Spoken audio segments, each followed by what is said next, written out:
नमस्ते, I am Sanjulata, assistant professor government law college Pali से।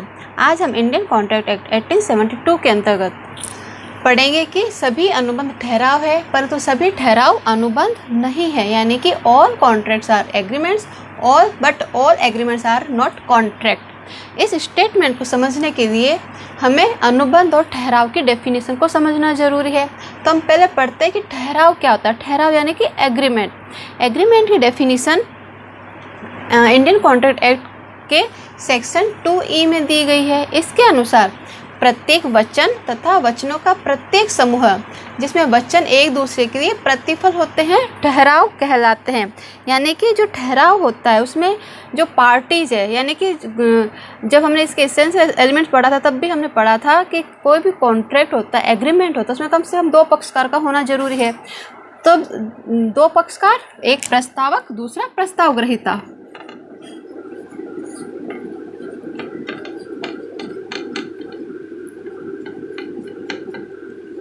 कम से कम दो पक्षकार होंगे। तो जो प्रस्तावक है वो क्या करेगा, प्रस्ताव ग्रहीता को प्रस्ताव करेगा कुछ कार्य करने के लिए अथवा नहीं करने के लिए।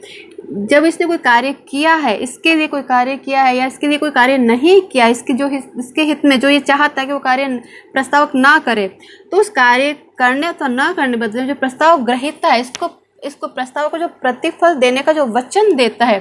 तो यहाँ पे प्रस्तावक ने कुछ कार्य करने अथवा नहीं करने का वचन दिया, प्रस्ताव ग्रहीता ने इसके बदले में उसको प्रतिफल देने का वचन दिया। तो यहाँ पे क्या हुआ, जो वचनों का आदान प्रदान हुआ था, इसने वचन दिया, बदले में इसने वचन दिया। तो वचन क्या है, वचनों का जो आदान प्रदान हुआ, वचन एक दूसरे के लिए क्या होंगे, प्रतिफल होंगे।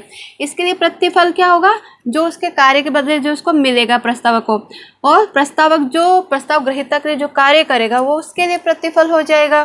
तो यहाँ पे क्या हो रहा है, वचनों के आदान प्रदान से क्या होगा, ठहराव का जन्म होता है। ठहराव के लिए प्रस्ताव किया जाता है तथा तब उस प्रस्ताव की स्वीकृति दी जाती है। तो स्वीकृति देने से प्रस्ताव क्या बनता है, वचन बनता है, प्रॉमिस बनता है। तो जब प्रस्तावक ने प्रस्ताव कर दिया, स्वीकृतिकर्ता ने उसे स्वीकृत कर दिया, तो वो क्या बनेगा, वचन बनेगा। प्रस्ताव प्लस स्वीकृति, इससे किसका निर्माण होता है, वचन का निर्माण होता है। वचन यानी प्रोमिस, और ये प्रोमिस से क्या होता है, ठहराव होता है। हम सीधे शब्दों में कहें तो एग्रीमेंट की डेफिनेशन क्या हो सकती है कि जब एक व्यक्ति है प्रस्ताव करता है, दूसरा व्यक्ति उसे स्वीकार कर लेता है, तो वहाँ पर क्या बनता है, ठहराव बनता है, यानी कि वचन का निर्माण होता है। वचन ही क्या होता है, ठहराव होते हैं। ये तो हो गई ठहराव यानी एग्रीमेंट की डेफिनेशन। अब पढ़ते हैं कॉन्ट्रैक्ट यानी कि अनुबंध। अनुबंध की डेफिनेशन क्या होती है,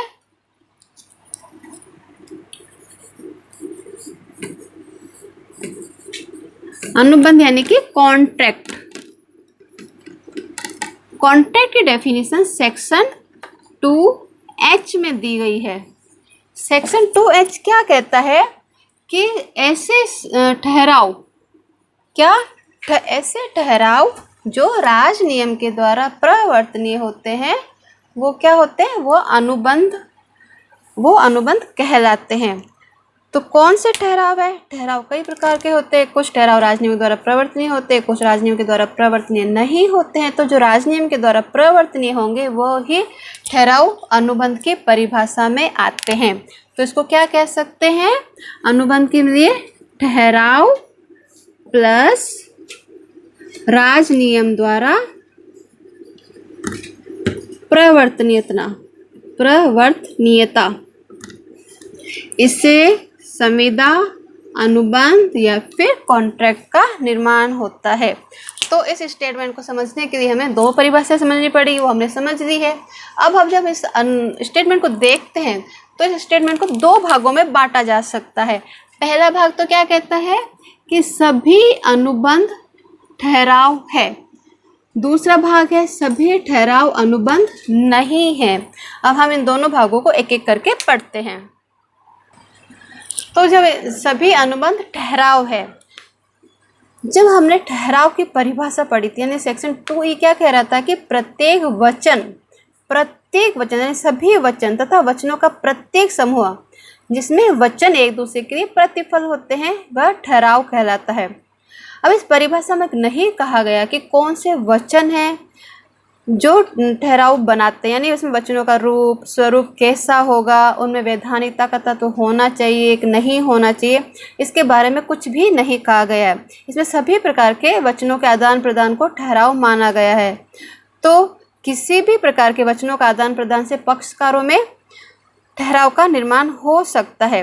परंतु जब हम इसकी सेक्शन 2H यानी कि अनुबंध, जहाँ पे अनुबंध की परिभाषा दी गई है उसको पढ़ते हैं, तो उसमें कहा गया है कि वे ठहराव, वे एग्रीमेंट जो कि राज नियम के द्वारा प्रवर्तनीय हो अनुबंध कहलाते हैं। यानी कि an agreement enforceable by law is a contract, यानी कि जो एग्रीमेंट है उन पक्षकारों के बीच में वह राज नियम के द्वारा, लॉ के द्वारा प्रवर्तनीय होने पर ही, जो ठहराव बना था पक्षकारों में वो राज नियम द्वारा प्रवर्तनीय होने पर ही उससे अनुबंध का निर्माण होता है।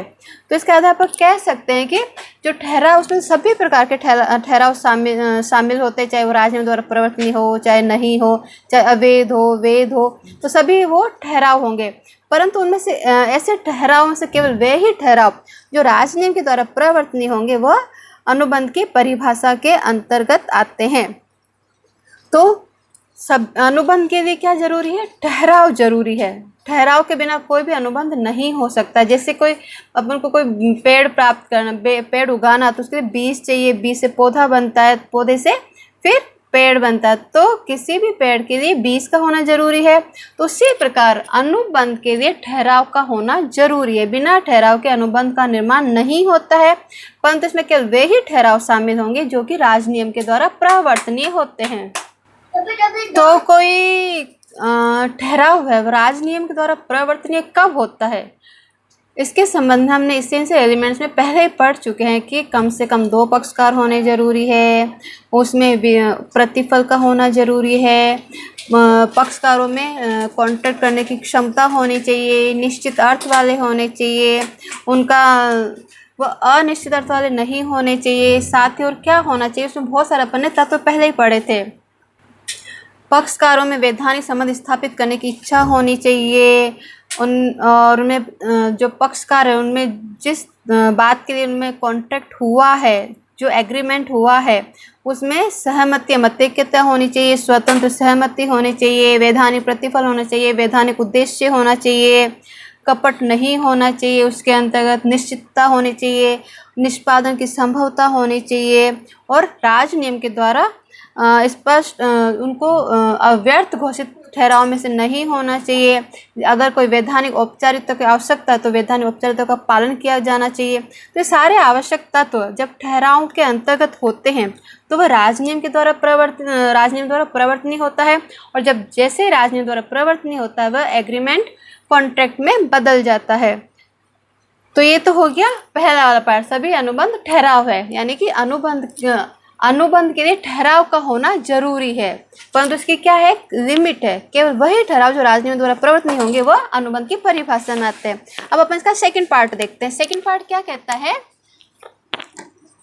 सेकंड पार्ट कहता है सभी ठहराव अनुबंध है, सभी ठहराव अनुबंध नहीं है। मतलब इसका मतलब ये है कि जो ठहराव है उसका जो क्षेत्र है वो तो बहुत ज़्यादा है, सारे के सारे ठहराव से अनुबंध का निर्माण नहीं होता है, परंतु जो सभी ठहराव अनुबंध नहीं होते हैं, मतलब जो सारे अनुबंध है उनसे अनुबंध का निर्माण नहीं होता है। तो ऐसे कौन कौन से अनुबंध है, कौन कौन से ठहराव है जिससे अनुबंध का निर्माण नहीं होता है, इसके संबंध में बहुत सारे उदाहरण दिए जा सकते हैं। तो कौन कौन से ठहराव होंगे जो राज नियम द्वारा प्रवर्तनीय नहीं होते हैं, वो अनुबंध का निर्माण नहीं करेंगे। पहला उदाहरण अपन दे सकते हैं घरेलू अथवा पारिवारिक ठहराव।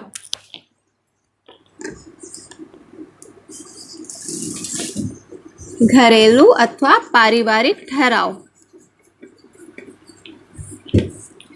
परिवार के अंतर्गत हम देखते हैं कि सुबह से शाम तक कई सारे कॉन्ट्रैक्ट होते हैं, साथ में लंच करेंगे, डिनर खाएंगे, जो बच्चे हैं, बच्चे को कहते हैं कि तुम पास हो जाओगे, फर्स्ट आओगे, तुम्हें ये दिलाएंगे, गाड़ी दिलाएंगे, साइकिल दिलाएंगे, घड़ी दिलाएंगे, और वो वचन का पालन नहीं करते पेरेंट्स, तो बच्चा कोर्ट के थ्रू उसको पालन नहीं करवा सकता, ज़बरदस्ती नहीं कर सकता कि तुम्हें तो लाना ही पड़ेगा, नहीं तो मैं तुम्हारे पर केस कर दूंगा।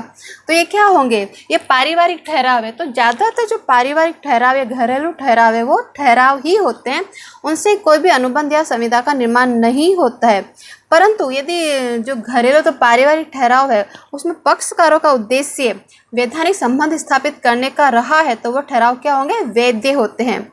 अब जो ज़्यादातर ठहराव है वो जो पारिवारिक ठहराव है वो संविदा नहीं होते हैं। इसके संबंध में केस था Balfour versus Balfour, Shrimati Balfour versus Balfour का फेमस केस है। श्रीमती बाल्फोर वर्सेस बाल्फोर, ये फेमस केस है। इसके अंतर्गत न्यायाधीश थे एटकिन, और ये 1919 का केस है। Lord Atkin. इसके फैक्ट क्या है संक्षेप में बताते हैं कि इसमें बाल्फोर है। बाल्फोर कहाँ के हैं, मूलतः तो ये इंग्लैंड के हैं, परंतु इनकी जो नौकरी है वो कहाँ है, श्रीलंका में है। कहाँ के हैं, इंग्लैंड के हैं, नौकरी कहाँ है, श्रीलंका में। मतलब ये अपनी वाइफ के साथ में कहाँ रहते हैं, श्रीलंका में रहते हैं। तो जब इनकी छुट्टियाँ पड़ी, बाल्फोर की जब छुट्टी पड़ी, तो ये घूमने के लिए इंग्लैंड गए। इंग्लैंड में अपनी वाइफ के साथ में गए थे, श्रीमती बाल्फोर के साथ में गए थे। जब छुट्टियाँ खत्म हुई तो बाल्फोर को वापस अपनी ड्यूटी पर जाना था। तो जब इनको वापस लौटना था श्रीलंका, तो क्या हुआ था, जो श्रीमती बाल्फोर है वो क्या हो गई, बीमार हो गई। तो जो बाल्फोर है वो उन्हें अपने साथ में श्रीलंका वापस नहीं ला पाए। उन्होंने वादा किया कि वह उन्हें खर्चे के लिए प्रति माह 30 पाउंड प्रति माह उनको देंगे खर्चे के लिए। तो वो कुछ महीनों तक तो 30 पाउंड प्रति माह देते रहे। बाद में दोनों के बीच में क्या हो गया, मनमुटाव हो गया, और लास्ट में उनके बीच में डिवोर्स हो गया। तो जब मनमुटाव था तो जो बाल्फोर है उसने अपनी वाइफ को 30 पाउंड जो उसने वचन दिया था कि वो उसको देगा प्रति माह, उसने देना बंद कर दिया। तो जब उसका डिवोर्स हो गया तो उसके बाद में जो श्रीमती बाल्फोर है उसने न्यायालय में जो अदत्त राशि, अनपेड राशि, उसके लिए न्यायालय में वाद लाई, यानी केस किया कि मुझे मेरी अनपेड राशि दिलाई जाए। तो यहाँ पर लॉर्ड एटकिन थे, उन्होंने कहा कि इस ठहराव को करने का पक्षकारों का उद्देश्य वैधानिक संबंध स्थापित करना नहीं था, ये केवल पारिवारिक ठहराव था। पति कहता कि मैं तुम्हारे खर्चे के लिए इतना रुपये पर माह दूंगा, तो इसे वैधानिक संबंध स्थापित नहीं होता है। तो यहाँ पे यही कहा गया कि जो ज़्यादातर घरेलू या पारिवारिक ठहराव है जहाँ पर कि जो परिवार के सदस्य उनमें वैधानिक संबंध स्थापित करने का कोई उद्देश्य नहीं है, तो वो क्या होंगे, वो ठहराव ही होंगे, कोई भी अनुबंध का निर्माण नहीं करेंगे। इसी आधार पर हम दूसरा उदाहरण दे सकते हैं, मैत्रीपूर्ण या फिर सामाजिक ठहराव।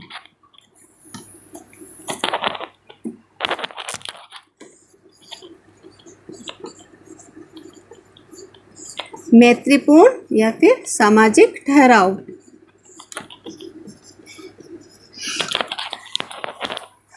एक दोस्त है दूसरे दोस्त से वादा करता है कि मैं शाम को तुम्हारे यहाँ पर खाने पर आऊँगा, तो उसके आधार पर वो उसको स्वीकार कर लेता है। जो उसने प्रस्ताव किया यानी खाने पर बुलाने का जो उसने ऑफर दिया था, उस दूसरे व्यक्ति उसको स्वीकार कर लेता है। उसके आधार पर पहले वाला व्यक्ति खाना तैयार कर लेता है, पूरी मेहनत करता है, खर्चा करता है, पर जिसने उस घर पे जाने का वादा किया था वो नहीं जा पाता है। तो क्या जिसका नुकसान हुआ खाने का, समय का, तो वो क्या वाद कर सकता है? नहीं। वो क्या है, एक मित्रतापूर्ण वचन था कि मैं आऊँगा तुम्हारे यहाँ पे खाना खाने के लिए, वो नहीं आ पाया, कोई प्रॉब्लम हो गई होगी या फिर उसकी इच्छा नहीं होगी, तो यहाँ पर उनका बीच में कोई वैधानिक संबंध स्थापित नहीं हुआ था। तो ये मैत्रीपूर्ण है, सामाजिक ठहराव है। शादी ब्याह में इनवाइट करते हैं, शादी में इनवाइट करने के लिए दूर दूर से आते हैं, कार्ड भेजते हैं, बदले में कोई नहीं जा पाता, तो वहाँ पर भी कोई वैधानिक संबंध स्थापित नहीं हुआ है।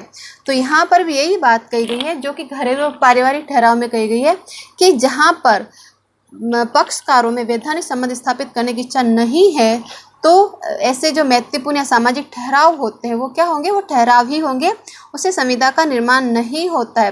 परंतु कुछ सामाजिक ठहराव है जिसमें संविदा का निर्माण होता है, जैसे कि शादी करने का ठहराव है, इसमें संविदा का निर्माण होता है। संतान गोद लेने का कोई वचन देता है, ठहराव करता है, तो वो भी अनुबंध होता है। इसके संबंध में एक केस है कलाई हलदर वर्सेस शेख। सामाजिक ठहराव के संबंध में कलाई हलधर वर्सेस शेख। इस केस में क्या कहा गया था? इस केस में दो व्यक्ति अकबर और बीरबल, अकबर बीरबल को अपनी लड़की की शादी के अवसर पर भोज पर आमंत्रित करता है। बीरबल उसे स्वीकार कर लेता है, परंतु बाद में बीरबल किसी कारण से उसकी लड़की की अकबर की लड़की की शादी में नहीं जा पाता है। तो यहाँ पर उनके बीच में कोई वैधानिक संबंध स्थापित नहीं हुआ है। तो यहाँ पर ये क्या है? अनुबंध का निर्माण नहीं करता है, केवल सामाजिक ठहराव ही होता है। इसके अलावा कौन कौन से उदाहरण दे सकते हैं जो कि ठहराव ही होते हैं, अनुबंध नहीं बन पाते हैं? राजनीतिक ठहराव,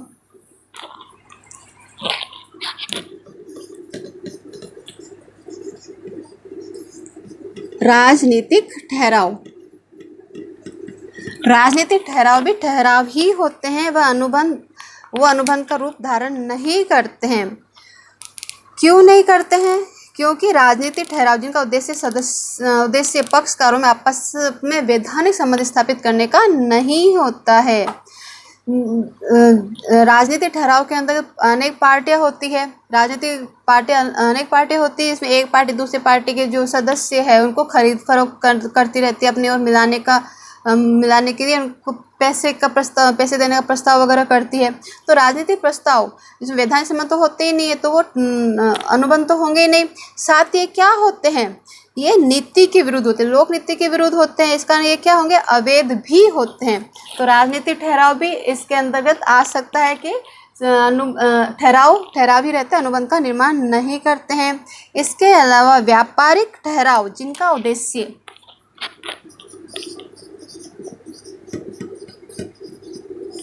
व्यापारिक ठहराव जिनका उद्देश्य वैधानिक संबंध स्थापित करना नहीं है।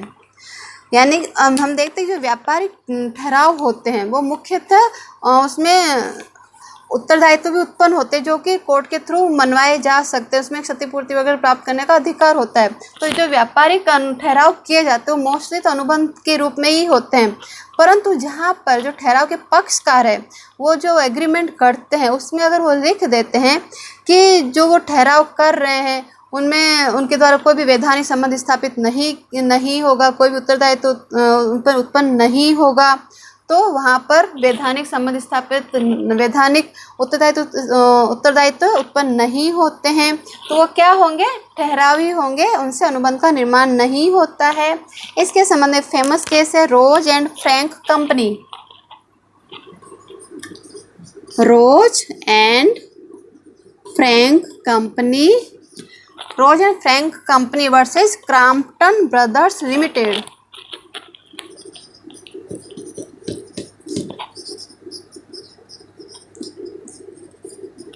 इस केस में क्या था? इनमें व्यापारिक ठहराव था, परंतु जो पक्षकार है उन्होंने जब ठहराव के एग्रीमेंट किया तो उन्होंने एग्रीमेंट में लिखा कि हम न तो ये ठहराव औपचारिक रूप से अथवा वैधानिक रूप से ही कर रहे हैं, और न ही जो स्मरण पत्र यानी मेमोरेंडम है वैधानिक और औपचारिक रूप से ही लिखा जा रहा है, और न ही कानूनी न्यायालयों के वैधानिक कार्य क्षेत्र में ही होगा। मतलब उन्होंने एग्रीमेंट में साफ साफ लिख दिया कि उनके बीच में कोई भी वैधानिक संबंध स्थापित नहीं होगा।